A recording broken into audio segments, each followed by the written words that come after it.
Some footage has been released revealing a struggling Tiger Woods partaking in a sobriety test ahead of his arrest on Monday for suspicion of DUI. We've got the latest on this sad story surrounding the 14-time major champion. And Cara, we will be joined by a legal expert to talk about the potential ramifications of that video evidence and what's next in the legal process. And we have a new national champion as the Oklahoma Sooners defeated the Oregon Ducks at Rich Harvest Farms. And today, the first round of the Memorial Tournament presented by Nationwide. Morning Drive starts now. Come on in.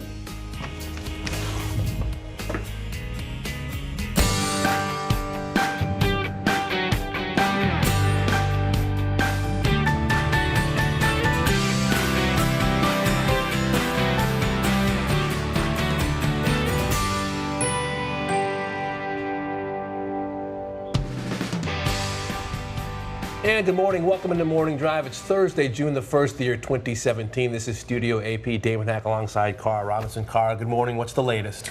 Well, we have been expecting the dashboard camera video of the Tiger Woods arrest, and last night around 7 p.m. Eastern, the video was released by the Jupiter Police Department.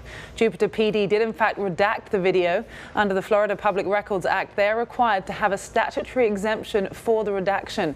Golf Channel has requested the exact statutory exemption, but in the meantime, this is the video we have. The first part we will show you is when the second officer arrives and begins to question Tiger. Hey man, how's it going? Yes, sir. How are you doing tonight? Great. Where are you coming from, man? Huh? Where are you coming from? LA. From where? LA. From LA? Okay. Where are you coming from right now? Back down to Orange County. You're headed down to Orange County? Yeah. Okay. Do you know where you're at right now? I do not know. No. You have no idea? Okay. Have you been drinking tonight? No. No? Are you sure about that? Yeah. Okay, because there's some odor coming from you. Okay. So you're coming from LA? What were you doing in LA? I'm sorry? Question. I don't know. Okay. Well, Going around. I'm Officer Fandry with the Jupiter Police Department, okay? Yes, sir. You're in Jupiter, Florida right now. Yeah. All right. After Tiger exited the car, he is asked a series of questions and instructions prior to a field sobriety test. Your toes touching for me? Okay. Can you go a little bit closer together where they're actually touching? Okay. So where are you coming from today? Jupiter, Florida. You're coming from Jupiter, Florida? Yes. Okay. Do you know where you're going? No. You're just driving around or what? I like to drive. I'm sorry? I like to drive. You like to drive? Just go to Medalist. Okay. Walk to the golf course and like that. Okay. Have you had anything to drink tonight? I'm not. Are you sure? Yes. 100%? 100%. Okay. Have you taken any illegal drugs? No. Okay. Have you taken any medication? Yes. What have you taken? Okay. Do you remember what happened when my partner came up behind you? Do you understand? Do you remember? Tiger was then asked to perform the horizontal gaze, which is a task to follow a light source. Your feet together, okay? Following the red light with your eyes and your eyes only, okay? Do you understand the instructions as I read them to you? Can you verbalize your answer, please? Follow the light. Okay. All right, I need you to follow the light.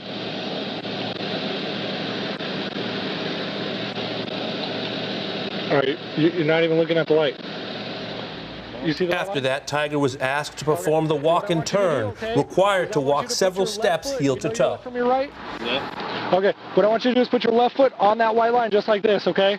So look at my feet. Yeah. All right, and then you're gonna put your right foot with your heel touching your toe directly in front, okay? So just like this, okay? Yeah. Can you go ahead and get to that position?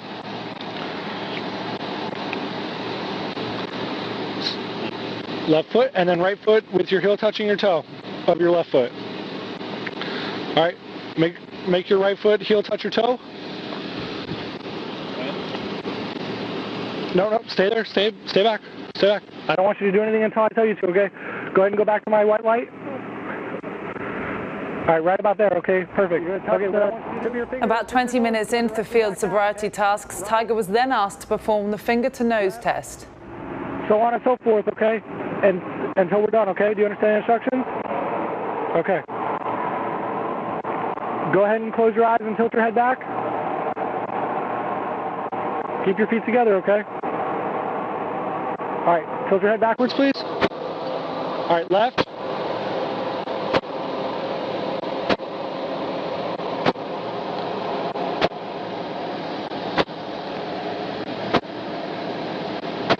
Do you remember the instructions to touch the tip of your nose and then put your hand directly back down by its side? No. All right, once you touch the tip of your nose, I want you to bring that hand right back down to the side, okay? All right, tilt your head backwards. All right, you can put your left hand down.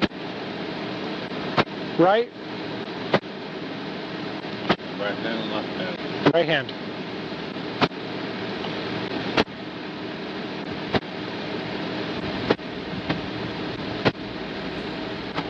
And then go ahead and The last task he was asked to perform was the Romberg alphabet test, simply reciting the alphabet in order without rhythm. rhythmic manner, okay? Wait a minute. You may begin when you're ready. Mr. Woods, you don't have to walk anywhere. Wait a minute. Go ahead and stand with your feet together and your arms down by your side. Oh. Are you okay?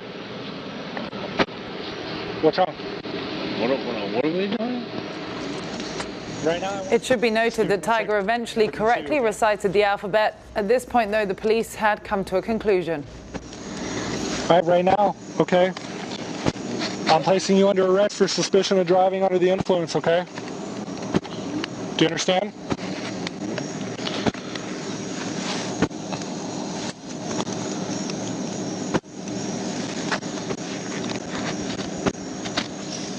Okay, go ahead and step right in front of my patrol car for me. All right, go ahead and spread your feet for me.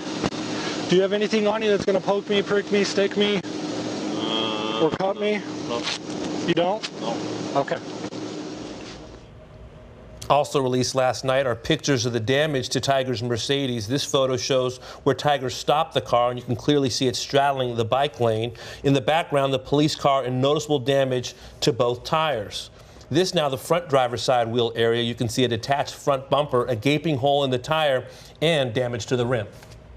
And now to a close-up of the rear wheel, another gaping hole to the tire and significant damage to the rim. So those are the pictures from yesterday, but we are hearing there could be more images released in the near future. For all the details, let's go to Rex Hoggart at the Jupiter Police Department. Good morning, Rex. Yeah, good morning. About 6:30 last night, the Jupiter Police Department did release that video of Tiger Woods that was taken at the scene. It shows him given a field sobriety test and arrested. But there will be a second video that we're trying to get released. After Tiger Woods was arrested, he was taken to the breath testing facility. That's a Palm Beach County Sheriff's Office facility that's about 4 miles from here. Essentially, that's where he was given his 2 breathalyzer tests as well as some more sobriety tests, and he was observed from there. Golf Channel has submitted a public records request, but we've been told it usually takes a little bit longer to receive that video, so it's unclear when that's going to become public. Also on Wednesday morning, Tiger Woods' arraignment date was set for July 5th. Now, in the original filing, they said that attendance was mandatory for the defendant, Tiger Woods, but early Wednesday morning, Tiger Woods' attorney, Douglas Duncan of West Palm Beach, submitted a request to waive attendance. We have also been told that's normal, so it seems very unlikely that Tiger would be at that July 5th hearing. That'll do it for us. Back to you. Rex, thank you very much. Joining us now is Katie Fang, legal contributor for NBC. Katie, good morning. Good morning. Let's start with the release of this video. For a lot of people viewing it maybe for the first time or maybe again, they're thinking, is this a normal circumstance for every citizen? Is that the case?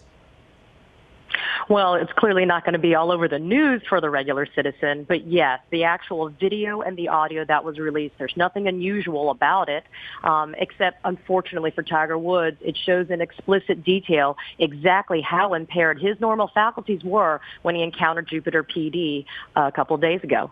You know, Katie, as we go forward with this and you start to get toxicology reports, and obviously we're looking at the video evidence, what can be more damaging?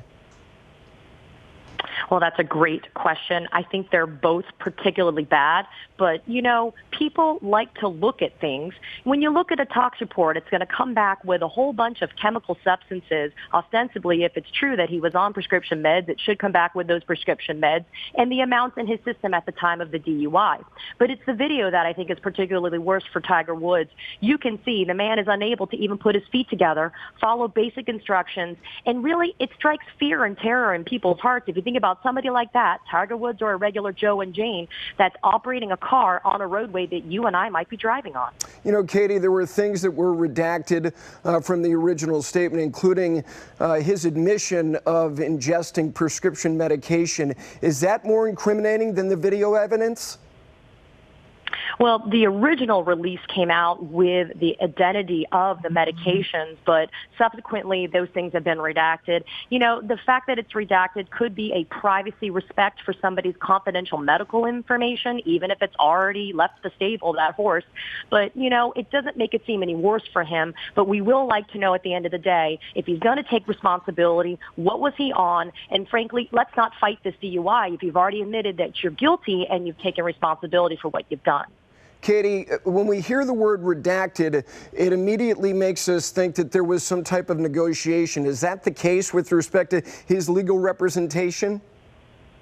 No, no way. No celebrity and no regular person can negotiate with the cops to redact information like that. It's going to be out of respect for, again, confidentiality or some type of statutory exception that exists in the state of Florida. As you guys have already mentioned, they're required to advise the media why they're redacting things, and so we're going to find out later on what exemptions they're traveling under. You know, obviously everyone's focusing on him and his impairment. Let me ask you about the job of the police. When you evaluate this video, what do you think about the way that they executed their procedures and their code of conduct? Well, let's be frank, it was Tiger Woods. I don't think it was a big secret to those guys that encountered him. So I think that they made sure that they were methodical, that they followed the way and the procedures that they've been trained to do. And, you know, the audio and the video are great to the extent that it would never become a he said experience. Previously, when you didn't have those dashboard cams, it was the word of the cop against the word of the defendant. Well, now we can see fully, completely, for everyone in the world to see that Tiger Woods wasn't able to do basic functions when he was operating his car on the early morning hours of yesterday. Katie, his arraignment is set for July 5th. He signed a statement saying that he would appear. Is that not necessarily the case? Well, arraignments for things like DUI are your first appearances, and you are allowed to enter a written plea of not guilty, a demand for discovery, and a waiver of your appearance at that arraignment. As we've heard, his lawyer, Doug Duncan, has already asked to do that. So at this point, I don't think anybody's going to see Tiger Woods in that courthouse on July 5th. And with that being said, last thing, do you think it would be in his best interest? He's a high-profile public figure to make a public statement in advance of that arraignment. He's already made a very public statement, I doubt with advice of counsel, admitting to what he's done. I'm not sure if that was a good idea. I don't expect to see something unless it's a very carefully crafted, carefully worded public statement that's going to be made after he's consulted with his team, including his criminal defense attorney. Katie, thank you very much. Thank you, guys. Okay, let's send it back over to Cara.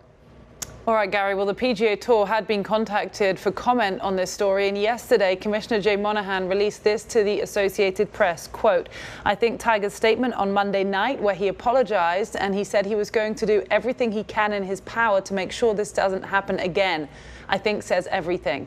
He's a member of our family, and we're going to do everything we can to help and to support him. For now, though, let's get an update on some championship golf and send it back to Damon Hack. Yes, Cara, great to be alongside Paige McKenzie, our LPGA veteran. What else is happening now? Well, a new national champion. Oklahoma defeated Oregon yesterday at Rich Harvest Farms. Let's look back and see how we got there. Blaine Hale against Norman Zhang, the Super Frosh from Oregon. In this match, it was tight early, but then Hale started to pull away. This birdie to win the match. She's 3 up. And so much about match play is about setting the tone and momentum, and Oklahoma set the tone early in this match. And Hale goes on to win 4 in 3. Oklahoma up early, leading 1-0. Now, how about Oklahoma's Max McGreevy versus Oregon's Edwin Yee? This was the 4th hole. McGreevy won up with his 2nd from the fairway. And I think in both of these matches, Oregon was taken a bit by surprise.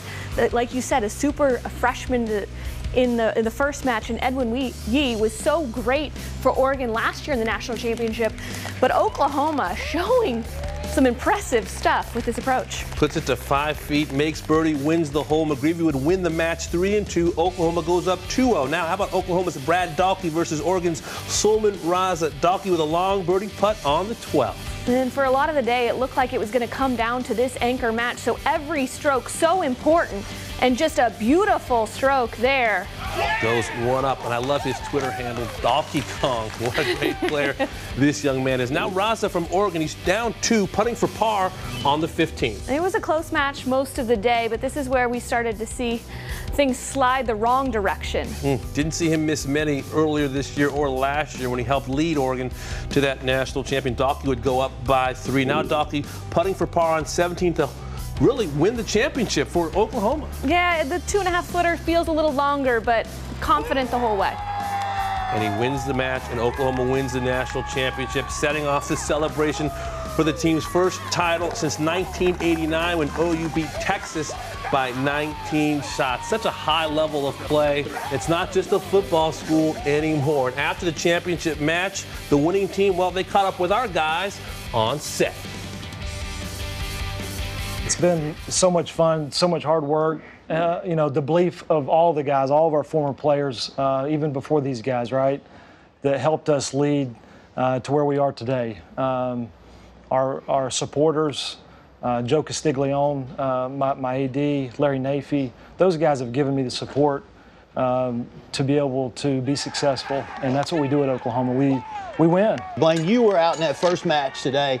How important was it to win that first match to set the table for your teammates? Yeah, I wanted to get out and I'm kind of a fast player anyway, so I can only get out and run and try and get us a point early. I played well. Norman, I don't think had his best game today, but it was a good match still, and I fought in there and I got us an early point.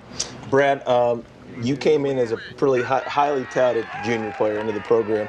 How much pressure did you feel today versus, let's say, the pressure you felt at the Masters or the pressure you felt at the U.S. Amateur last year? I mean, it is a different kind of pressure just because, you know, all the other tournaments are just individual. You know, obviously you have your parents and everyone behind you, but this one you have your team. And, I mean, I consider every one of these guys here around me brothers. You know, it was just so much fun to be able to go out there and make that clinching putt and have all of them come up on the green and, you know, tackle me basically. And it was just so much fun, and it's so much cooler winning as a team than it is individually. Let's give it up for the Oklahoma Sooners, your 2017 men's. Boomer Sooner. And I mentioned Dalkey's Twitter handle, Donkey Kong. Yes, we are national champions. Boomer Sooner page. You gotta love it. I know how much you love this event. I love this event. It did not disappoint again this year. I can't wait for next season. I can't either. Love the passion. Looking forward to 2018. As we say good morning to Bailey Mosier with the tee sheet. Good morning. Yes, Donkey Kong. I also enjoy that. And my family, they're all from Oklahoma, so they enjoyed watching the Sooners win last night. It is time for the tee sheet right now. The men's and women's NCAA championships, they have reached their conclusion. We saw Oklahoma win the men's team title last night, but on Monday of this week, Ole Mrs. Braden Thornberry took home individual honors, and later this hour, Thornberry will be joining us to talk about his hot play and that cold ice water bath that he received after winning. We are also going to turn our attention to the Memorial Tournament presented by Nationwide, where Jordan Spieth, Justin Thomas, and Kevin Kisner, they're grouped and they tee off at 8:26 a.m. Eastern Time today off of the 10th tee. So our panel of experts, they're going to state their case and convince the others which one of those 3 players can win this week. And professional golfers, they're lucky enough to call the fairways and greens of golf courses around the world their offices. And while we can't all be so lucky, there are some things that you can do at your 9-to-5 workspace that can improve your golf game. So stay tuned for that. Keep it locked right here to Morning Drive. We are live on a Thursday and with you until 9 a.m. Eastern Time. Multitasking, golf practice, and conference calling, apparently. Absolutely. Yeah, you guys are going to find out. We do that all the time in here. Well, I was going to say, this is